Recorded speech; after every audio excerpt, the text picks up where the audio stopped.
Bem, estamos aqui mais uma vez no nosso podcast da AldizaCast. Eu sou Eduardo Melo, CEO do Grupo Aldiza. Hoje recebendo nossos convidados, né, o Ricardo Monello, meu sócio também no Grupo Aldiza, e aqui ele vem falando pela Monello Advogados, que ele é sócio também da Monello Advogados, claro, como vocês sabem.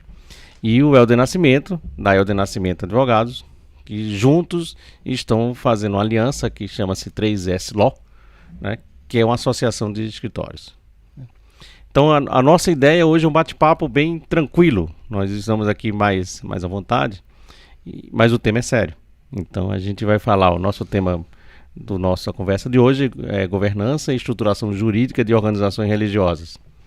Para isso eu não vou fazer muitas delongas, então eu vou passar logo a palavra ao nosso convidado Helder, que fala um pouco sobre a Helder Nascimento e as expectativas junto com a 3S Law. Na sequência, Ricardo, você já pode assumindo a palavra, dá sua continuidade, tá bom? Então vamos lá. Pois não, Helder, siga aí, por favor. Olá, Eduardo, Ricardo, um grande prazer estar aqui discutindo um tema de grande pertinência e com a audiência tão seleta desse programa, desse podcast. Nós tivemos uma preocupação, as duas advocacias, de concentrar esforços, maximizar resultados de alcance geográfico e de atuação entre as duas bancas de advocacia. E nesse sentido, nós estruturamos uma associação na forma do provimento do Conselho Federal da OAB entre as duas bancas, de modo que hoje nós temos condições e capilaridade para atender numa área geográfica maior em todos os pontos que interessam ao terceiro setor, nomeadamente do direito da criança e adolescente até a questão do idoso, passando pelas diversas áreas que fazem parte da temática do terceiro setor. Os escritórios têm uma cultura semelhante, existe também um vínculo pessoal e uma soma de competências técnicas que certamente reverterá positivamente em favor daqueles que são por nós representados. Então é uma ideia inovadora, né? O 3S Law significa terceiro setor e o direito, né? E que nós temos uma preocupação muito grande, através de um código de conduta e ética comum, atuar em benefício daqueles que precisam de nós. Esse é o nosso foco, o nosso planejamento, e nós estamos tendo resultados bastante interessantes com esse formato. Maravilha, alegria estar aqui com você, Eduardo, Helder, grandes amigos, sócio e parceiro aqui da 3S Law. E parabenizar pela temática que o Grupo Aldiza vem aqui com o AldizaCast, trazendo conteúdos de direito, contabilidade, gestão. E hoje, área jurídica aqui reunida, né, Helder? Então a Monello Advogados, a Helder Nascimento, e que formam a 3S Law. É uma alegria, e o Helder, como grande precursor desse modelo de aliança, há muitos anos atrás já falávamos, e hoje é uma realidade, ou seja, a aliança atendendo todo o Brasil com alta expertise, com vários profissionais, contribuindo com as organizações religiosas, que é a temática aqui do nosso encontro, mas também com as entidades do terceiro setor de modo geral. E a Monello Advogados, nesses quase 50 anos atuando com essas organizações Brasil afora, sintonizada com todas as temáticas que envolvem esse universo, se vê aí realmente bastante integrada, alinhada aqui à cultura da Helder Nascimento, e sem dúvida que na união, não só de cultura, mas de esforços, de todo esse conhecimento, a certeza de que isso vai contribuir para o desenvolvimento das organizações e a melhoria do próprio setor. E Eduardo, essa temática da governança, da estruturação, você que já vem com o Papo do CEO, que é um outro programa que nós temos aqui também no Grupo Aldiza, são elementos e aí é uma coisa interessante para a gente talvez pensar e já trazer aqui para a nossa reflexão. A cada edição é uma semente, é uma provocação, e aqui, indo para o universo das instituições religiosas, das organizações religiosas, a temática de são duas questões bastante importantes: governança e a estruturação jurídica.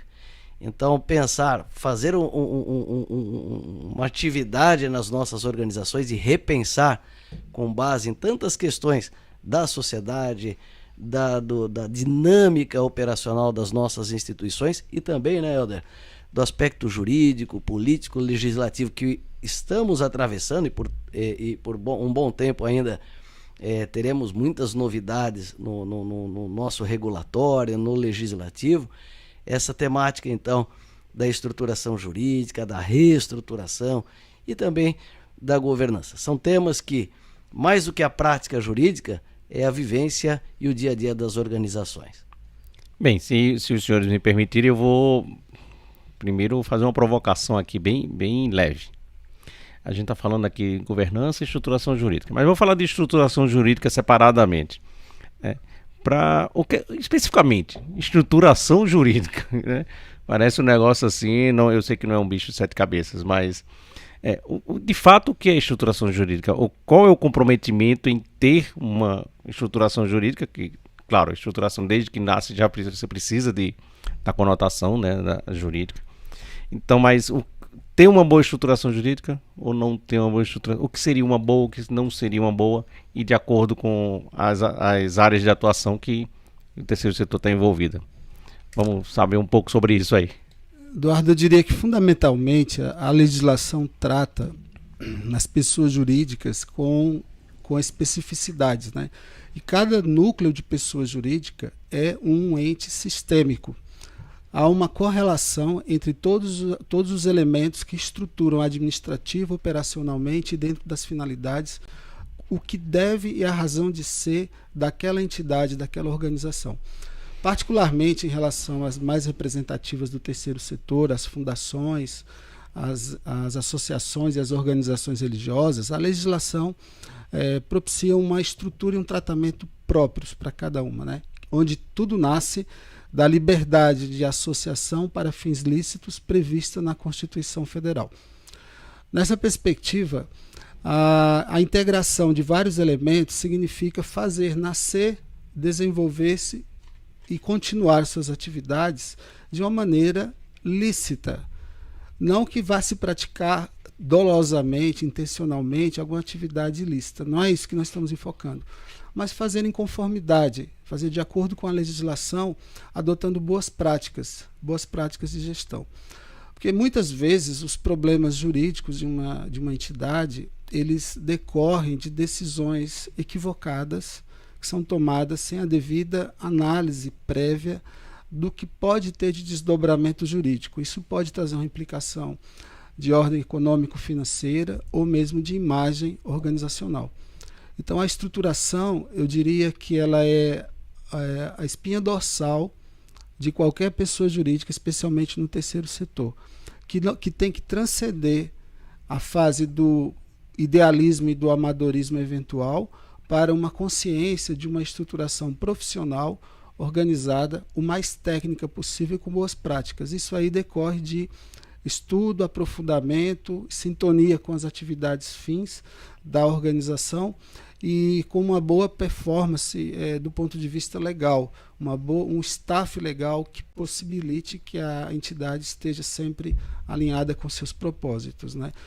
Podemos falar alguma coisa daqui a pouquinho sobre a parte legal, mas eu diria assim que essa ideia preliminar ela é fundamental para sobre ela nós construirmos o edifício do nosso raciocínio jurídico aqui.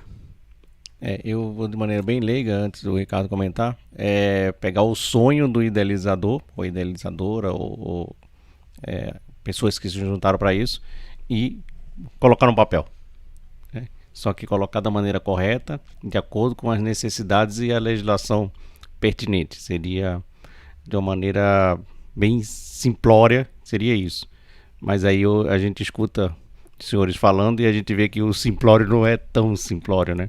Você tem uma conotação, você tem regras a seguir, você tem um arcabouço de legislação bem extenso, né? É nessa linha, Eduardo, que você trouxe, regras a seguir. E aí é que eu queria fazer um gancho ainda em cima da fala também do Helder. Quando nós falamos da estruturação jurídica, é pensarmos, ainda que para muitos dos que estão nos ouvindo, nos assistindo, que nós falamos de pessoas jurídicas, de igreja. Muitas vezes alguns falam, não, é menos formal, menos rigor. Ao contrário, é uma pessoa jurídica. Nós estamos por trás da nossa igreja, por trás da nossa organização religiosa, uma figura societária de direitos e deveres. Então, a estruturação jurídica, nós temos que pensar, primeiramente, como uma roupagem, né? Como uma roupa adequada à sua entidade, à sua realidade, à sua atividade, ao que ela se propõe a fazer. Então, daqui a pouco, né, a gente até fala um pouco mais desses tipos societários, mas é não copiar o que o outro tem. Muitas vezes até dentro da mesma igreja, mesmo dentro da mesma família, cada um tem as suas características, tem questões locais, regionais, culturais, da onde está inserida, que vão exigir modelagens específicas. Então, quando nós falamos da estruturação jurídica, é aquilo que vai dar condições de viabilizar, não só no mundo civil, mas operacional, o que a entidade religiosa quer fazer. E o Eduardo usou a expressão do regulatório. Ao contrário do que muita gente pensa, as organizações religiosas não só são sujeitas às leis, às normas, têm direitos, têm deveres, mas para o seu funcionamento, né, há uma quantidade de exigências, de coisas do dia a dia, alvarás, licenças, autorizações, permissões, são contratações, tem questões tributárias, questões do direito do trabalho e por aí vai. Então tudo isso tem que ser pensado previamente. Ninguém que vai empreender deve começar a operação sem pensar antes como vai fazer aquilo. E um ponto muito estratégico e muito relevante é com que roupagem jurídica vamos fazer aquilo. E aí essa temática, e daí a pertinência desse nosso encontro aqui hoje será que a sua organização religiosa tem a melhor roupagem jurídica para o que ela faz, para o que ela se propõe, para o que ela quer fazer? E aí o direito, a assessoria jurídica vem nesse sentido. Ou seja, primeiramente, ouvir, entender, compreender, para poder, obviamente, pensar qual é essa roupagem, a expressão que eu estou repetindo bastante aqui, fica mais adequada para a atividade. Você fez na abertura uma estruturação, uma boa estruturação. O que é a boa estruturação? Então é exatamente isso. É aquilo que primeiro funciona para a realidade dessa organização.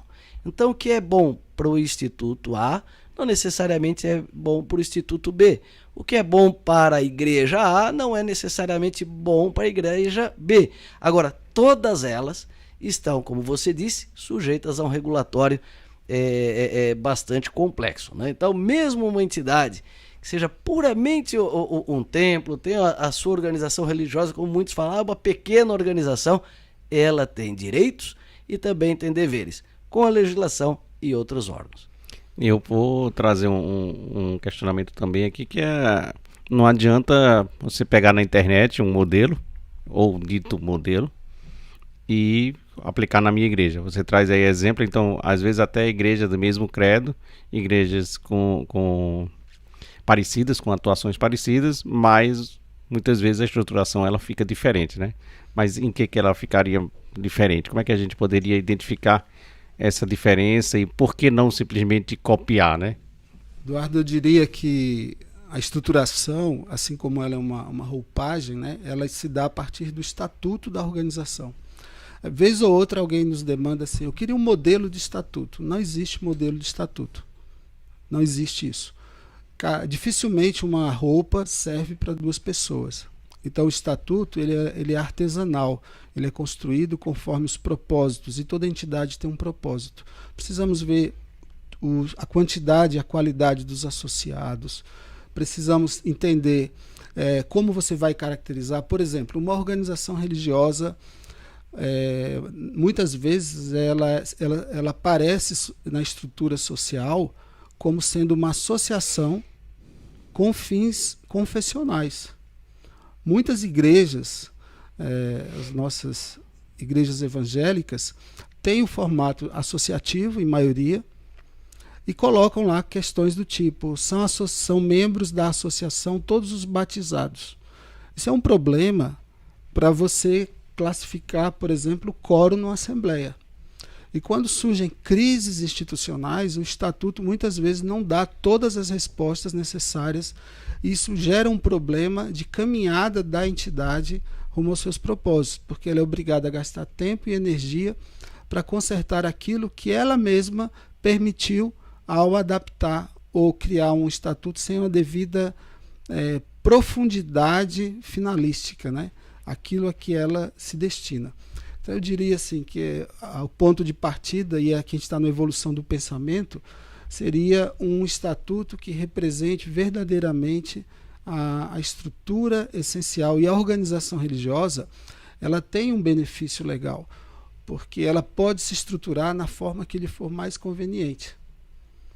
Então ela não segue os ditames do artigo do Código Civil, que dispõe acerca da estrutura rígida de uma associação. Então muitas igrejas estão perdendo talvez a oportunidade de ter uma gestão mais leve, mais fluida, mais tranquila, porque optaram, talvez por desconhecimento, pelo formato associativo. E ela pode vir, se desejar, a modificar a sua natureza, a se transformar também na organização religiosa. Isso vai depender muito de uma estrutura jurídica. Por quê? Uma entidade, organização religiosa, ela está na vitrine. Todo mundo olha para ela. O governo, a sociedade, os membros da entidade, a gente não chama associados, a gente chama membros na organização religiosa. Os órgãos de fiscalização, as autoridades fiscalizatórias, enfim, todos olham para a entidade e ela precisa dar resposta às demandas. E, lamentavelmente, nós temos observado situações que nos chegam de entidades religiosas fraturadas, do ponto de vista jurídico, econômico, financeiro, porque tomaram decisões eventualmente equivocadas no passado, com a visão que tinham. Isso gera um passivo econômico-financeiro e às vezes até de estruturação nas relações com seus líderes religiosos, com os membros, com o coro, enfim. Tudo nasce do estatuto, né? Ele é o DNA da organização. Primeira coisa que a gente faz quando vai conversar com uma entidade religiosa, a gente pede para ver o estatuto. O estatuto conversa com a gente, ele nos diz o que está e nos permite comparar rapidamente a realidade com o que está colocado lá. Então, eu diria que isso, fazer um estatuto bem feito, bem estruturado, de acordo com os propósitos institucionais. Na sua colocação, Helder, se me permite,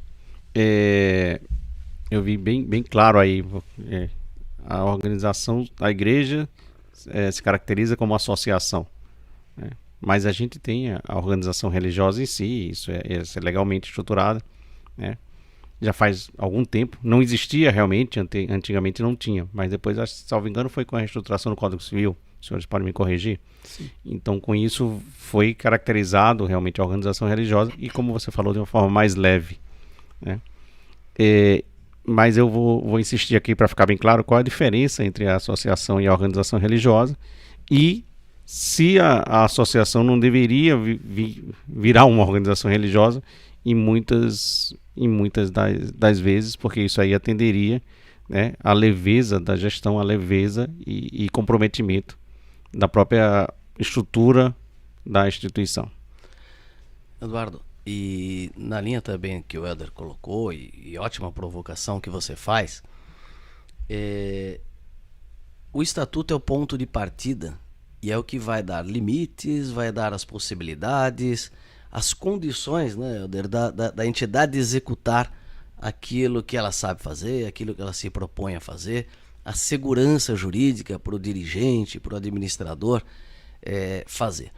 Assim como no serviço público, no ente público, o limite de atuação de um prefeito, de um governador, do próprio presidente da República, na pessoa pública é a lei, na instituição sem fins lucrativos é o Estatuto Social. Então, limites e possibilidades está ali, e é ali que deve realmente ser planejado. O Helder falou a questão de todos os batizados, e esse é um detalhe interessante. Muitas vezes a gente encontra, são membros desta igreja, dessa organização, desse instituto, todos aqueles que frequentam, todos aqueles que são batizados, todos aqueles que são inseridos nas diversas nomenclaturas.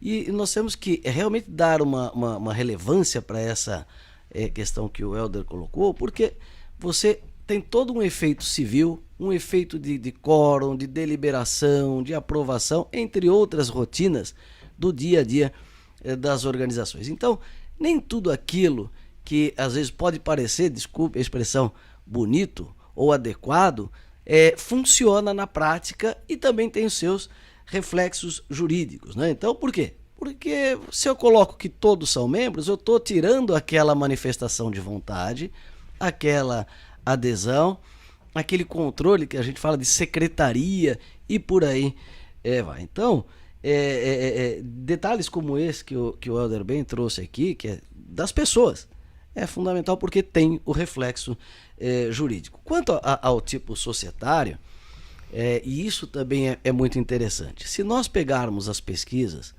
que mapeiam o terceiro setor, o MIROSC, o Marco Regulatório das Organizações da Sociedade Civil, principalmente o IPEA, nós vamos ver que a grande predominância de tipos societários são as associações, quase 90% do terceiro setor brasileiro.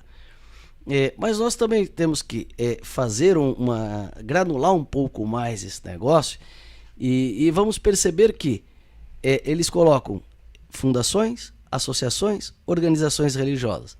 Mas o Brasil, nós temos uma quantidade expressiva de instituições religiosas que funcionam no modelo societário de associação, que é a associação de pessoas, como está no artigo 44 do Código Civil.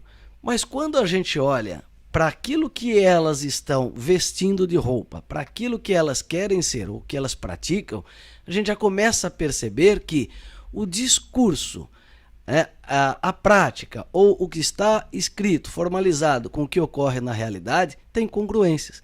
E a gente percebe aí que o modelo de associação, ainda que confessional, para muitas delas não é o melhor modelo. Então, o Helder até comentou, né, das formalidades, por exemplo, assembleia, entre outras coisas, são características da associação, que até então, antigamente, antes do Código Civil, chamava até de associação civil. Isso, para algumas instituições de igreja, não é a realidade. Por quê? Porque o processo deliberativo não necessariamente se passa, é processado dentro de um âmbito de assembleia. Pode ser até num colegiado. E aí a gente percebe que aquele modelo que está lá juridicamente é válido. Então uma associação pode ser religiosa? Pode. Mas não quer dizer que é a melhor fórmula para todos. Ao passo que quando nós olhamos, e é um grande avanço, o Código Civil ele entrou em vigor em 2003, ou seja, temos aí 20 anos. Mas só em 2005, 2 anos depois, que considerando ainda a relevância das entidades religiosas no Brasil, que foi alterado para ter a figura, o tipo societário de organização religiosa. E qual é a grande diferença? É a liberdade da forma de organizar, da autogestão, do sistema de governo ou governança, que é a nossa temática. E isso, com o passar do tempo, anos depois, nós tivemos um passo extremamente importante, que é o decreto 7.107, que consolida um acordo do Brasil e a Santa Sé, validando essa autonomia ou essas características, essas peculiaridades das organizações religiosas, não somente os templos. Então, é importante nós lembrarmos que aquilo que está escrito tem que ser cumprido. Mas eu tenho que formalizar no estatuto aquilo que realmente eu vivencio. Senão, muitas vezes eu faço uma amarração. Então, há tipos societários mais adequados para determinadas atividades. Aí o Helder pode até, já levantando a bola para você, Helder, porque quando nós falamos, né, Helder, das instituições religiosas, muitos olham para os noviciados, para os seminários, a formação, mas o universo é muito mais amplo. O que nós encontramos? O Eduardo sabe, na Udisa, na Monella Advogados, na Helder Nascimento, nós temos uma complexidade. Hoje, organizações têm atividades de educação, muitas vezes de assistência social, de saúde, diversas pastorais, missões dentro e fora do Brasil, atividades de fomento, atividades que são geradoras de recursos. E aí, Helder, né, como é que você também está vendo essa questão da organização jurídica dessas entidades e as dificuldades que elas vêm encontrando no tipo societário que muitas vezes estão inseridas? Ou seja, é importante analisar essas atividades num contexto de viabilizá-los ou saber onde eles ficam melhor alocados? Interessante. Me permita complementar um pouco, se é que isso é possível, né, em relação ao que foi dito aqui. É que muitas vezes diz, mas não tem problema, todas são sem fins lucrativos, associações, organizações religiosas, eu não vou mexer com isso. Qual é o órgão máximo deliberativo de uma associação pela legislação? É a sua assembleia, ela pode destituir administradores. Numa organização religiosa, diferentemente, nós temos a hierarquia e a disciplina milenares das estruturas confessionais religiosas. Cada uma tem sua forma de gestão, de organização. Então nós precisamos entender e preservar essa estrutura histórica e não engessá-la no formato de uma legislação brasileira que inviabilize a continuidade quando ocorre um conflito na entidade.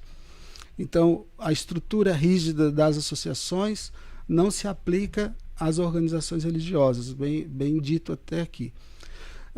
Do ponto de vista da estruturação, até diria assim, quando você registra em cartório que você tem que identificar o CNAE da atividade, nós temos um CNAE, Cadastro Nacional de Atividade Econômica, específico para a organização religiosa, que é para fins pios, morais, celebrações de culto, etc.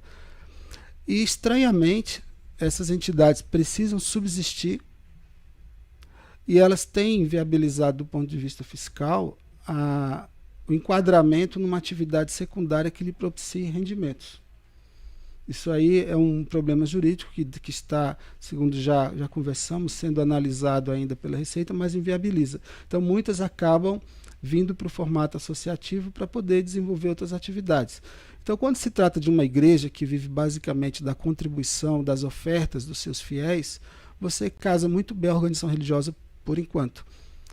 Nas outras obras, por exemplo, canais de TV, rádios, editoras, venda de alimentos, produtos religiosos, vestuário para os momentos de formação, encontro, você precisa enquadrar em outro formato. O ideal é que você tenha hoje cada coisa colocada no seu encaixe, né, conforme a finalidade, mas entender que o Estado brasileiro, embora tenha avançado muito no acolhimento das entidades religiosas e das associações, ainda não aperfeiçoou plenamente esse processo. Então, a subsistência de uma entidade religiosa que deseja explorar uma atividade meio para atingir o seu fim ainda é um complicador legal. Muitas estão conseguindo participar em outra pessoa jurídica, como associada ou sócia, para que a distribuição de resultados na empresa ou a consecução de objetivos fins controlada pela organização religiosa possa se manter de pé.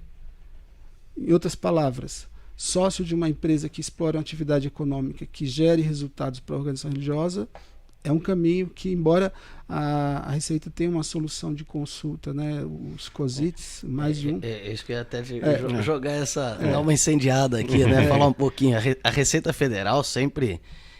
só te interrompendo mais rapidamente, né? A Receita Federal é um caminho que a gente precisa avançar muito. Há uma desinformação e uma dificuldade para o exercício de direitos, e aí muitas vezes é necessário até judicializar. E a Receita Federal tem sido um grande desafio, a habilidade das instituições para exercer esse direito, forçando muitas vezes até uma aceleração, né, Helder, nessa reestruturação que a gente vem percebendo. Se me permite, Pois não seria então oportuno eu ter a organização religiosa como uma mantenedora, não mantenedora no sentido nato da palavra, porque ela não vai manter, mas ser mantida, ser a mantenedora ou a visão global das demais instituições que poderiam ser convertidas ou estruturadas como associações, e daí suas associadas ou seus associados pelos repasses ou de acordo com a legislação, quando se permite remuneração para determinados associados em determinados cargos, eles pudessem fazer essa doação para a organização. Poderia ser uma saída. O que é que os senhores entendem em relação a isso? Eu vejo assim, só para fazer uma figura, no mundo empresarial nós temos a holding, né? No terceiro setor nós podemos chamar de mantenedora institucional. E uma figura que a gente já experimentou, né? Ricardo sabe bem disso, é que você pode ter o superior hierárquico da organização religiosa como presidente honorífico da pessoa jurídica associação, para que você tenha a gestão, eu não diria o controle no sentido negativo, mas o controle efetivo, né, das obras que fazem parte daquele guarda-chuva daquela entidade, né? Então, as congregações religiosas católicas, as sociedades pias, de modo geral, que se conformam no modelo semelhante, né? As dioceses, as prelazias e todas elas. E temos as organizações religiosas das igrejas evangélicas, que também têm suas características próprias, né?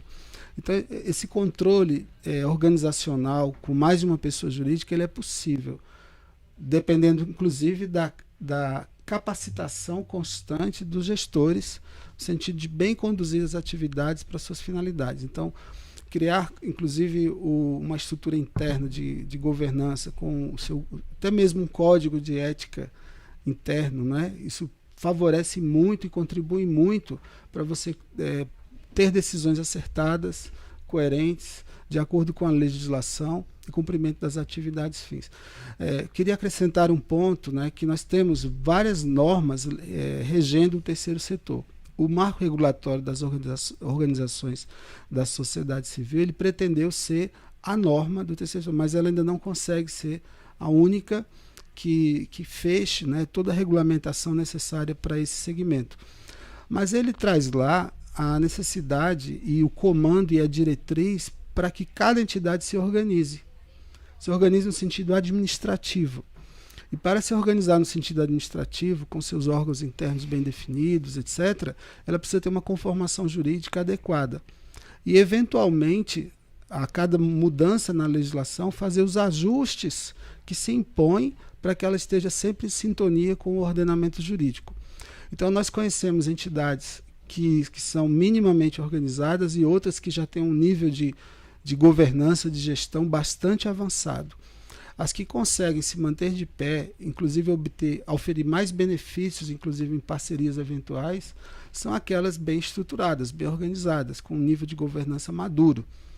E todo mundo pode chegar lá. A governança ela não se restringe às grandes entidades, né? A organização religiosa, de maneira particular, entendemos que precisa ter um nível de governança bem refletido, bem estruturado, bem organizado. Por quê? Porque ela trabalha com a fluidez do credo, né? Trabalha com não diria só a fluidez de alguns, mas eu diria com a convicção da maioria.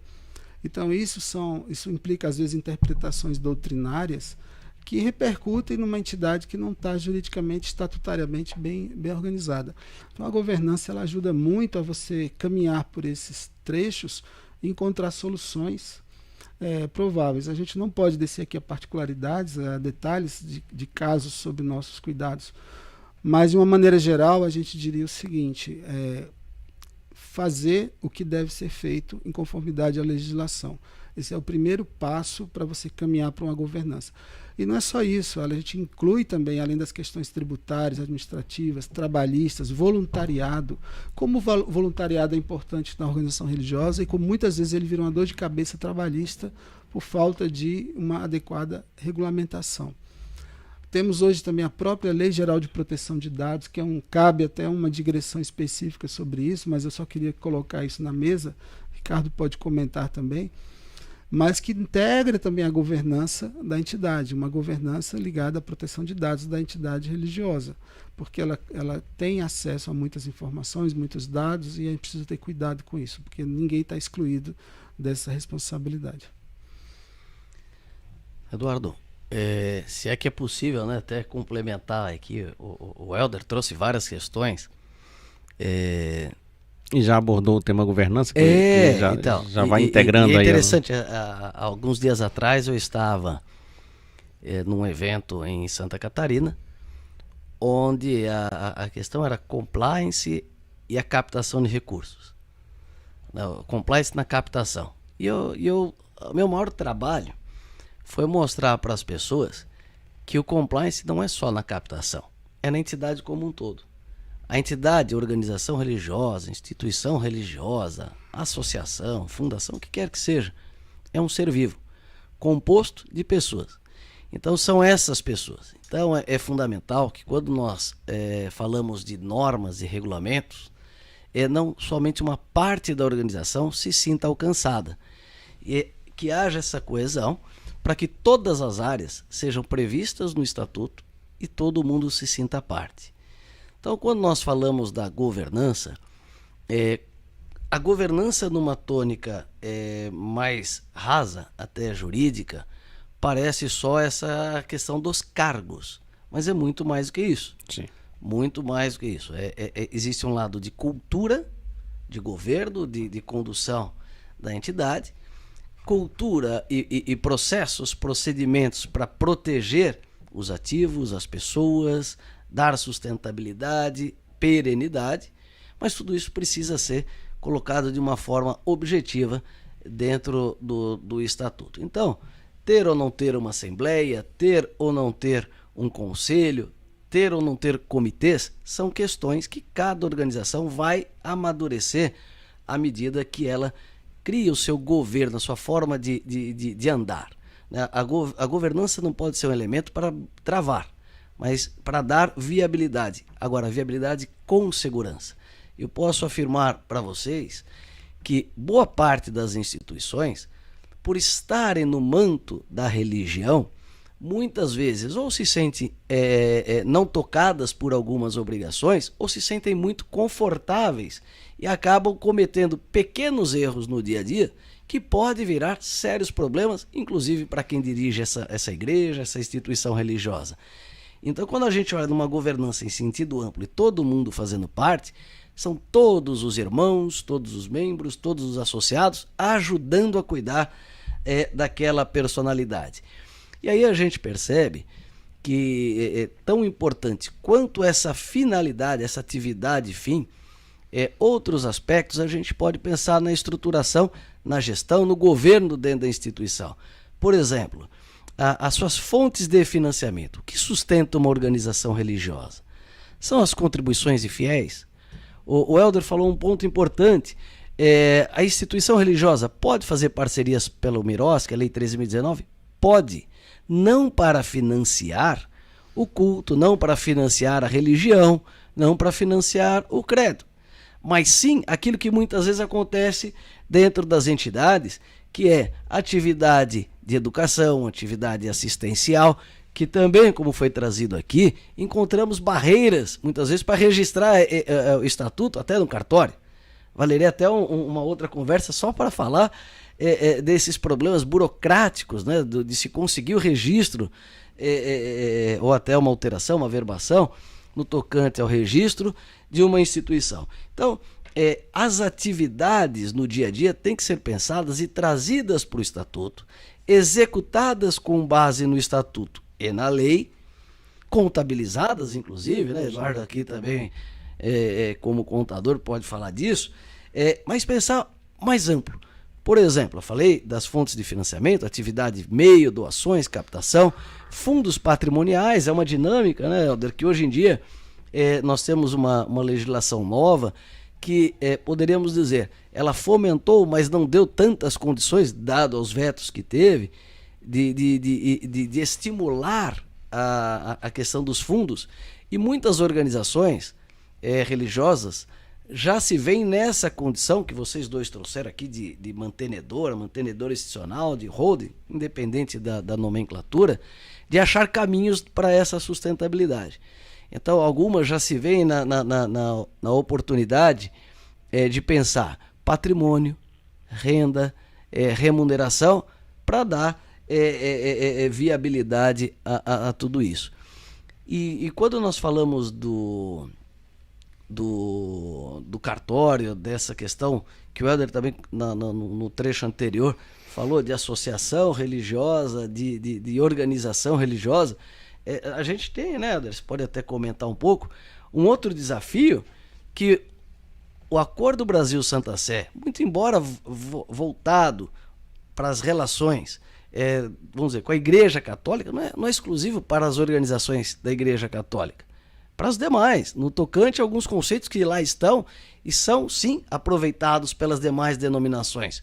Por exemplo, no tocante à imunidade, o acordo, decreto 7.107, estabelece, cumpridos os requisitos da lei, uma entidade religiosa pode ser filantrópica ou entidade beneficente de assistência social. Mas na prática a gente percebe, de um lado, algumas incongruências, algumas dificuldades para exercer esse direito, de outro lado, o que a gente também encontra em vários clientes. Não é interessante, às vezes está tudo misturado. Então é importante nós olharmos essa estruturação como um caminho também de autoanálise, de uma reflexão do o que é melhor.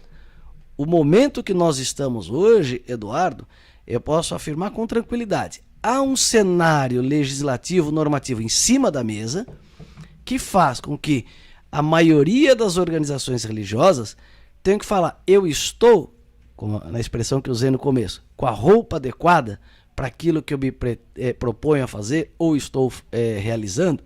E aí a gente percebe que essa reflexão jurídica, mas não só jurídica, estratégica, alinhada com a contabilidade, com fiscal, com patrimônio, com a gestão de membros, membresia, de associados e por aí vai, precisa ser extremamente integrado. Num outro momento que eu estive participando e palestrando sobre governança, eu trouxe uma reflexão, que aí você me lembrou agora, o cuidado que a gente tem que ter com a palavra governança.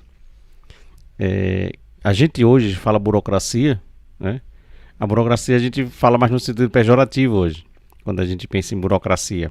Burocracia são aquelas questões que dificultam o andamento de processos, procedimentos. Na verdade não é. A burocracia em si são métodos, processos e procedimentos que registram, né, cada um das atividades. E aí registram documentos, registram ações e etc. A governança, de um modo geral, vem, em algumas vezes, já sendo também descartada por se entender que é mais uma burocracia. E aí, veja só, volto a dizer mais uma burocracia, ou seja, no sentido pejorativo da palavra burocracia, do que de fato não é, e chamando de governança de burocracia, ou seja, eu criando, não precisa, porque isso cria dificuldade para eu tomar decisão. E, na verdade, a própria estruturação, quando se fala aí, e a gente falou aqui, os senhores trouxeram sobre a organização religiosa, sobre associações e etc., a necessidade da gestão. A governança, sim, é o modelo, o método, processos, procedimentos, é gestão em cima do todo. E sobre ela, as definições, claro, que precisam ser tomadas.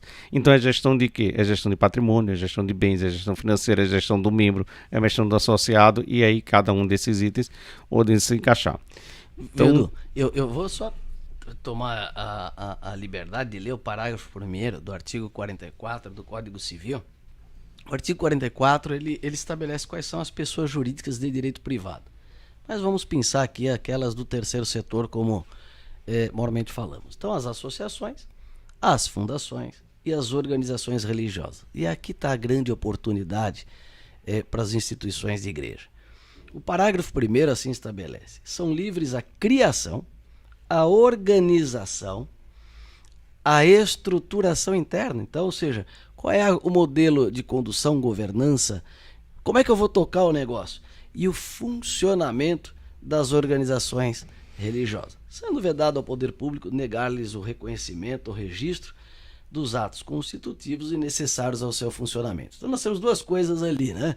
Ou seja, toda a modelagem jurídica é livre para as organizações religiosas.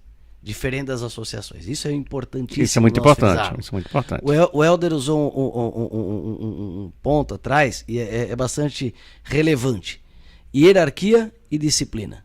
Onde que nós enxergamos isso de forma milenar, como você também falou? Nas Forças Armadas e nas igrejas. Então, nós muitas vezes encontramos que as organizações religiosas querem uma estrutura de hierarquia diferente do modelo extremamente aberto das associações, que exige, entre outras coisas, a assembleia, a coletividade decidindo. Então, o que a gente percebe? Aqueles que estão nos ouvindo, que estão nos assistindo, tem que fazer a primeira análise. Pô, o meu modelo de comando, de diretriz, de disciplina, de hierarquia, como é que eu estabeleço isso? E aí a gente percebe que muitas estão usando uma roupa, se comportando de outra. Exatamente. No Brasil, nós vivemos num cipoal de normas, né? Você caminha abrindo caminho, abrindo as picadas para poder avançar. Se isso é verdade, por outro lado, não existem palavras inúteis na lei. Isso a gente aprende desde a faculdade, né? Não existem palavras inúteis na lei. Significa que se a legislação colocada estabelece normativas que podem e devem ser observadas, não cabe ao gestor ignorar o fundamento legal, jurídico, daquilo que vai levar a melhores resultados. É muito comum acontecer algo que, na linha da governança, inclusive, um tropeço inarredável, né? Terrível, né? Que é quando o gestor, o líder religioso, muitas vezes adquire um bem, como eu já vi acontecer, adquire um veículo e manda o carnê para a entidade pagar, fazendo uma confusão patrimonial terrível, né? Então você não tem uma governança contábil adequada, isso vai dar problema tributário, isso pode gerar autuação, desvio de finalidade. Cartão de crédito corporativo. Cartão de crédito corporativo.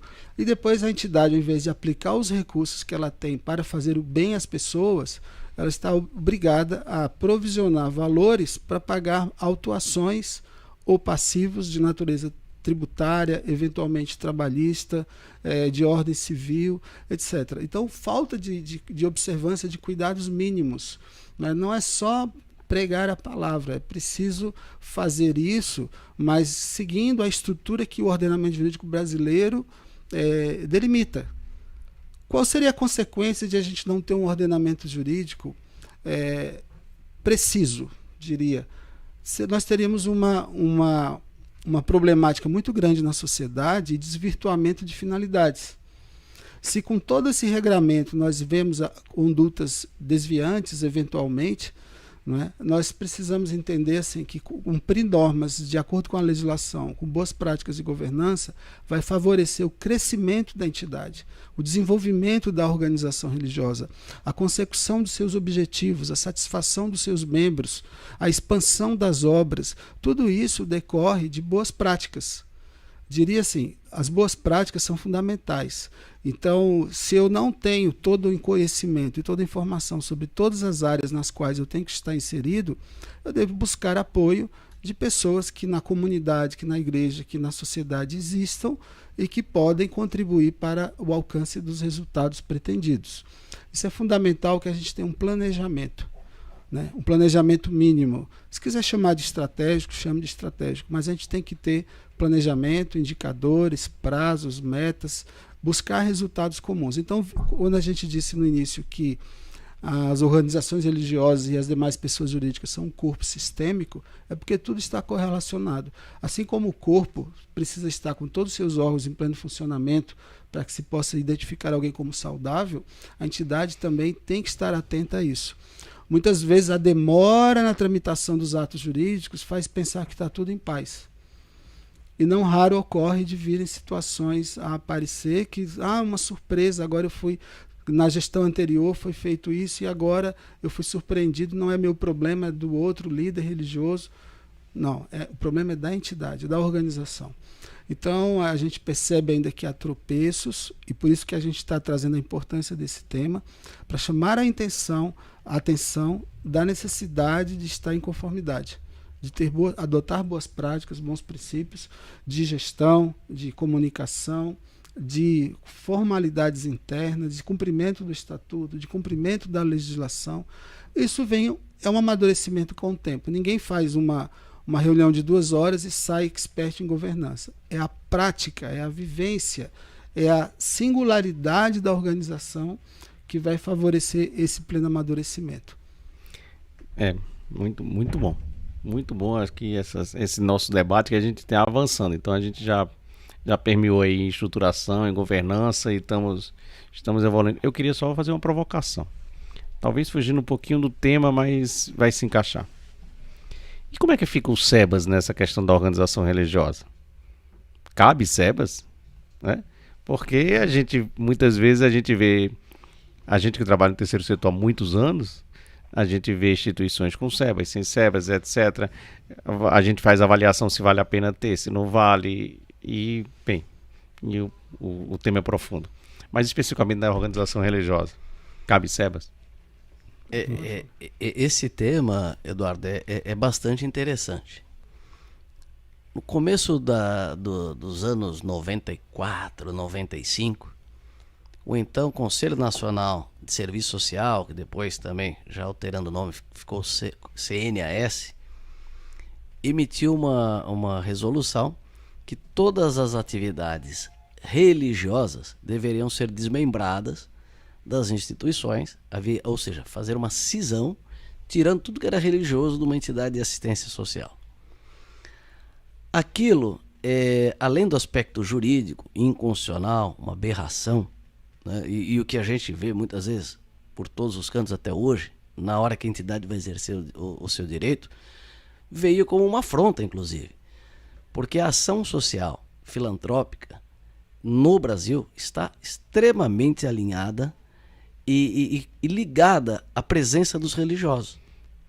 Então foram os religiosos que trouxeram as primeiras escolas, os primeiros atendimentos assistenciais, como a Santa Casa, também vieram com os portugueses, ali em 1543, se eu não me engano, em Santos, da questão do atendimento à saúde. Então a assistência social brasileira, ela está intimamente ao trabalho missionário das igrejas, não só católicas. Então, nós tivemos, nessa história bem mais recente, né, dos anos 90 para cá, diversos ataques às instituições de igreja quando estas executam as suas atividades assistenciais. E a Constituição, ela não faz essa distinção que a entidade beneficente tem que ser associação, fundação ou organização religiosa. Ela simplesmente deixa claro como entidade, como pessoa, como ente, desde que preencha aqueles requisitos na lei. E hoje nós temos a Lei Complementar 187. Então hoje também é respaldado pelo próprio Acordo Brasil-Santa Sé. Nós temos total tranquilidade, ou melhor, teria total tranquilidade para qualquer organização religiosa também ter o SEBAS. Mas aí eu volto a falar. Se a entidade religiosa quer ter o SEBAS, ela traz uma nova obrigação, que é cumprir os requisitos. Eu não vou entrar aqui no mérito, né, Helder, de constitucionalidade ou não da Lei Complementar 187, mas é fato que o Supremo Tribunal Federal exigiu que fosse matéria em lei complementar. Hoje nós temos a Lei 187. E ele deu a possibilidade da instituição de contrapartidas. Então veja, a entidade religiosa, se ela preencher todos os requisitos da Lei 187, especificamente quanto a público e contrapartidas, ela pode ter. O que a gente percebe é que para muitas não é algo viável ter dentro da instituição religiosa. Agora, na prática, a gente encontra outras barreiras que vão além do SEBAS. É a contratação com o poder público, o direcionamento de emendas parlamentares, que a filantrópica ou a beneficente teria até ali de modo, na prática, mais preferência no acesso. Uma facilidade. Exato.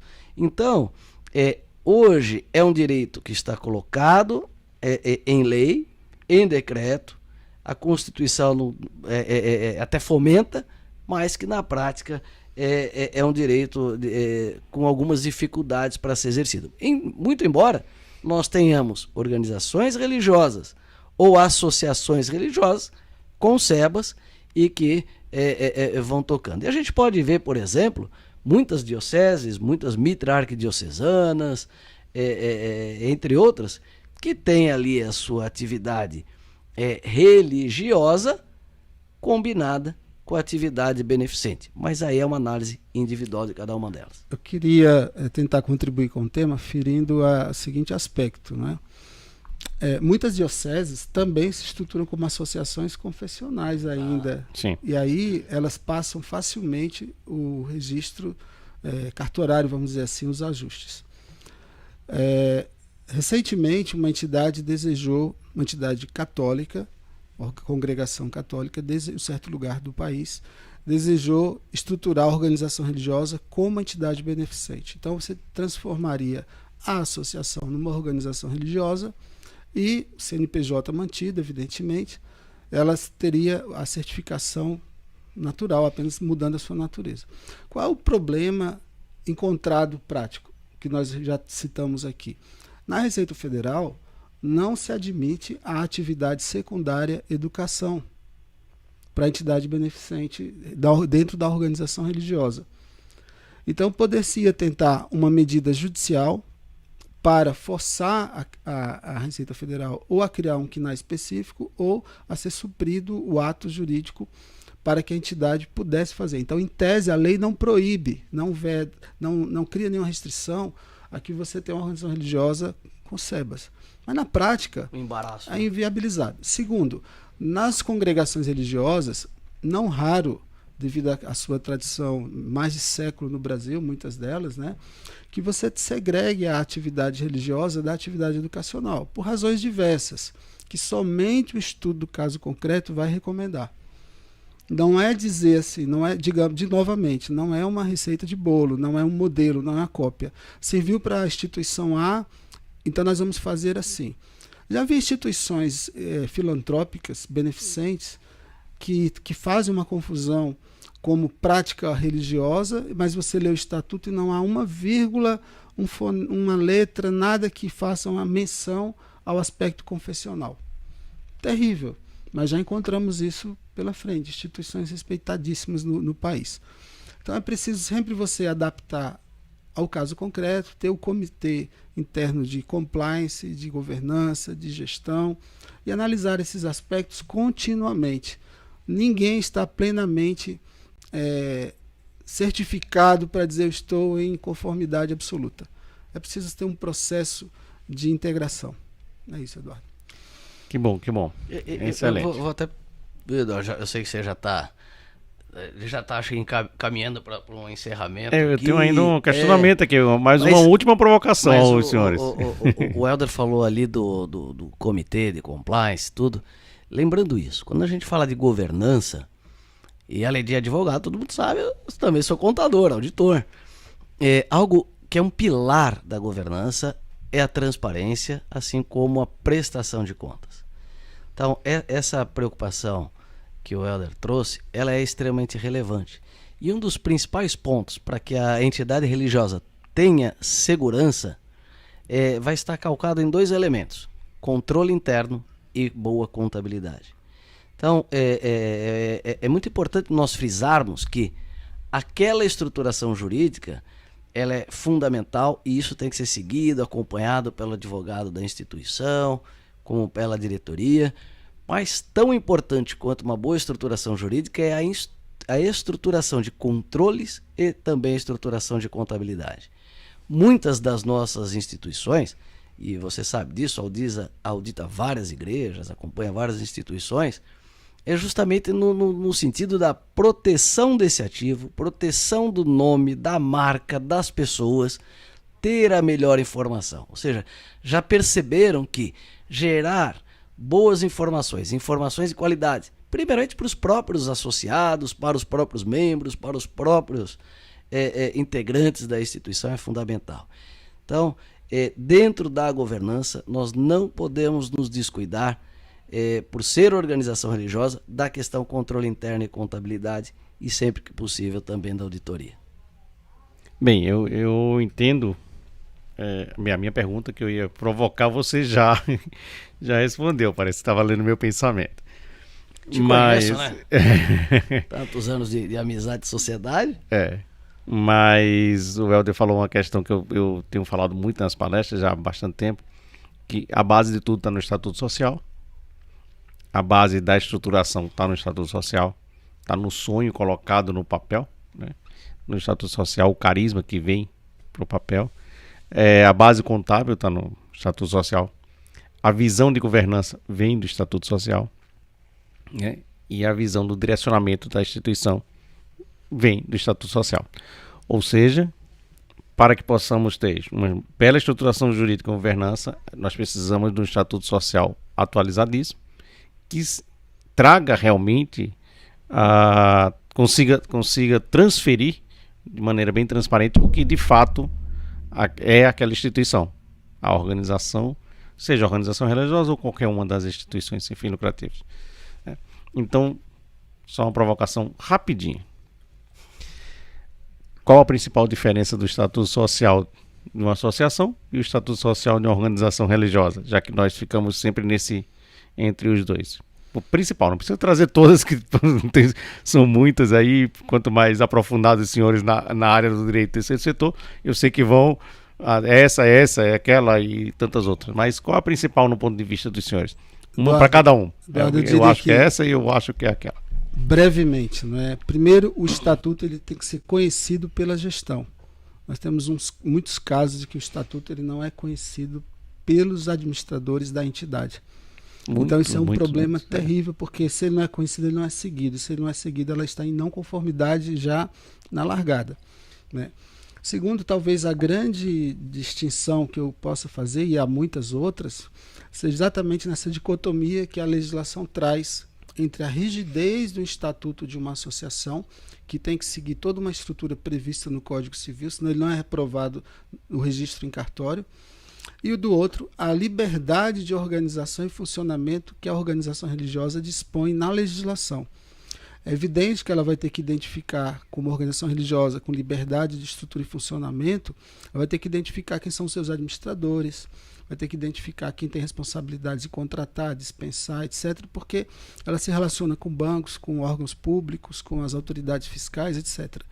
Mas eu diria que a grande diferença está na fluidez da organização religiosa, ela ser mais leve para você estruturar de acordo com as características locais da entidade, e a imposição rígida e engessada que a associação tem que seguir pelo Código Civil. Eu queria acentuar isso, jogar luzes sobre esse aspecto que me parece muito importante. É quase que um chover no molhado, né? Já falamos tanto eu quanto o Helder bastante. A grande diferença, ou talvez as principais diferenças, esteja assim, na rigidez que recai sobre o estatuto da associação, para a liberdade que tem para as organizações religiosas. Aí quem está olhando, está nos assistindo, nos ouvindo, vai falar, bom, então o melhor é ser organização religiosa? Não necessariamente. Então, cada tipo de atividade, ainda que por trás de uma organização religiosa, tem um modelo jurídico mais adequado. Então, para alguns, ter essa rigidez que a gente vê no Código Civil, principalmente a questão da assembleia, que é condição essencial da associação, a lei civil estabelece as características, as condições, os deveres que são essenciais, que devem ser através de assembleia, mas na prática a gente vê um monte de coisa passando por assembleia nas associações, às vezes funciona para um, não funciona para o outro. Então, eu diria que a questão da assembleia e aquela sucessão de itens que estão no Código Civil, na lei dos registros públicos, que é a condição essencial para o registro do estatuto de uma associação, a gente não encontra isso na organização religiosa. A lei civil também trouxe, alinhada com a Constituição da liberdade de associação, uma certa proteção especial para o associado, no tocante ao exercício de direitos dentro de uma associação. Então isso é uma reflexão também de uma modelagem dentro de uma associação ou de uma organização religiosa. Então essa questão também dos direitos do associado chama um pouco a atenção na reflexão do modelo a ser escolhido. Inclusive com o direito especial de destituição dos administradores na associação, enquanto que na organização religiosa, por exemplo, já não é assim. Quer dizer, pode não ser assim, né? Pode não ser assim. Então, tem muitas distinções que só... É uma sutileza, é como fazer um trabalho de alfaiataria, né? É uma peça para cada pessoa, medidas específicas. Não adianta querer usar uma roupagem que não seja originalmente sua. Mas você colocou uma coisa, Alder, do pode ser assim, não obrigatoriamente assim, e esses dias mesmo, atendendo aqui na Monelo uma instituição religiosa que já está tipificada como organização religiosa, a dúvida era, os membros entendiam que algumas questões das associações, no modelo que eles estavam vivendo, poderia ser incorporado ao Instituto Religioso, que no caso deles já é uma organização religiosa. E a dúvida é, pode ou não pode copiar, né, ou importar algumas coisas da figura associação? Então é o que você falou, poder pode, mas se aquilo for de fato em comunhão com a caminhada da instituição, estiver adequado à sua cultura e à sua prática, não tem nenhum problema. Então você pode ter um conselho deliberativo, um modelo até de assembleia numa organização religiosa? Pode. É aquela expressão antiga, né? Vai ao gosto do freguês, né? Ou seja, o que é melhor para esse cliente, para essa organização? Então, essa possibilidade também existe. Fundamentalmente, as soluções têm que ser customizadas.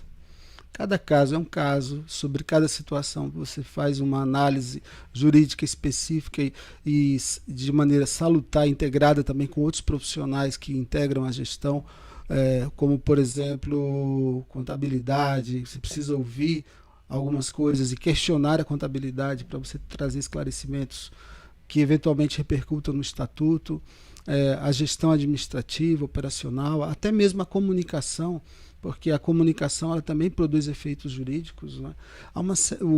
As questões dos voluntários, a quantidade de associados, a qualidade dos associados, são muitos pontos, né, que tem que ser vistos. E somente o que a gente está discutindo aqui é teoria e prática e vivências, né? Porque as vivências elas são originais, elas trazem suas peculiaridades e que têm que ser observadas. Eu acho que é muita coisa para ser vista e que o tempo aqui não vai nos permitir aprofundar tudo. Bem, eu acho que a minha pergunta já gera um novo momento de conversa, um próximo podcast que a gente pode vir para aprofundar bastante esse tema. É um tema, parece simples, mas é um tema bem extenso. Ricardo, suas palavras finais aí sobre esse momento, sobre algumas reflexões. Na sequência, o Helder já pode falar também, Helder, e eu falo por último aqui para a gente encerrar. Maravilha, muito gostoso estar com você, Eduardo, com o querido Helder, amigos, parceiros de longa data, de caminhada, e que são referência para mim de capacidade, não só profissional, mas pessoal, integridade, que a gente sempre aprende com vocês. E quando a gente traz a temática da estruturação jurídica, é jogar a luz num ponto muito importante. É que a maioria das instituições ainda estão com seus estatutos, no que eu falo, num período antes da pandemia. Né? Tem o AP e o DP, né? ou a CDC, antes da Covid e depois da Covid. E o que mudou? Mudou muita coisa. O impacto da pandemia, da tecnologia, dos relacionamentos, os cultos, as interações virtuais, digitais, uma série de novidades passaram a fazer parte do dia a dia de qualquer organização, inclusive das religiosas. Então, de modo geral, as instituições do Brasil precisam fazer o exercício agora de pegar o seu estatuto, olhar com esse novo modelo, esse novo normal, como alguns falam, como é que nós estamos organizadas. Para aquelas que já existem, obviamente, que já tem esse estatuto funcionando, não só pensar na operação, mas também numa outra figura que a gente talvez não tenha abordado aqui para a próxima, transformação do modelo societário. Então fica essa reflexão para a qual todos nós da 3S Law aqui se coloca à disposição, a 3S Law, assim como a Monelo, Helder Nascimento, e aí bola para frente, sabendo que o direito está aí e precisamos exercê-lo da melhor forma possível, com mais segurança. Ricardo, você é sempre muito generoso nas suas falas, né? Então, obrigado pela parte que nos toca aqui. Mas dizer que, essencialmente, eu me recordo agora que eu tive um grande professor que ele dizia assim: o direito dá sentido ao mundo. Né? E a gente não pode esquecer que o direito ele é fundamental, ele é o sangue da sociedade, das estruturas. Embora ele seja abstrato, ele é de efeitos concretos, né, nas organizações. Né? Então, a possibilidade de adequar o estatuto, de transformar o estatuto, os seus reflexos patrimoniais, a gente nem falou aqui de patrimônio ainda, né? Os reflexos patrimoniais, uma possibilidade eventual de cisão ou de incorporação também pode trazer alguma vantagem, não que seja remédio para todo mundo, mas sei lá, vai depender do caso concreto. Então eu diria isso, né, que é um tema importante, é um tema da hora, é um tema fundamental, e se está tudo bem, tudo tranquilo, preparemos-nos para que não haja turbulência. E se houver, que a gente saiba o que fazer, assim como na aviação. Então, obrigado pela atenção de todos até o momento, pelos que nos acompanharam até aqui, e estamos sempre à disposição para trocar ideias com aqueles que assim desejarem. Obrigado, Eduardo, você conduziu aqui bem o nosso trabalho, nós agradecemos muito pela sua tranquilidade, pela capacidade de gerenciamento do nosso tempo, e Ricardo, pelas suas imensas contribuições também, que são valiosas, né? Cada palavra sua é preciosa e a gente tenta não desperdiçar nada. Obrigado. Obrigado, amigo. Bem, um prazer poder recebê-los aqui. É um momento para a gente de uma aula, não só reflexão. Saímos com muito mais questionamentos, né? Mas querendo mudar, atualizar tudo que é possível. As instituições precisam manter-se atualizadas. Então muda o modelo de gestão, muda o estatuto, muda, né, faz a estruturação correta ou a reestruturação naqueles que são os momentos. E é muito importante para todas, né? Todas as instituições precisam realmente estarem atualizadas. Eu agradeço por vocês poderem destinar esse tempo, muito importante. Convidá-los desde já para um próximo encontro, vamos agendar, mas já deixar o convite aqui expresso, um convite gravado e expresso para que os senhores voltem aqui ao nosso podcast, tá? E agradecer a todos que estão nos ouvindo e os que vão nos ouvir, que vamos juntos contribuir para um terceiro setor cada vez melhor. Parabéns para a aliança da 3S Law, para Monelo Advogados e para Helder Nascimento Advogados. Muito obrigado a todos. Obrigado.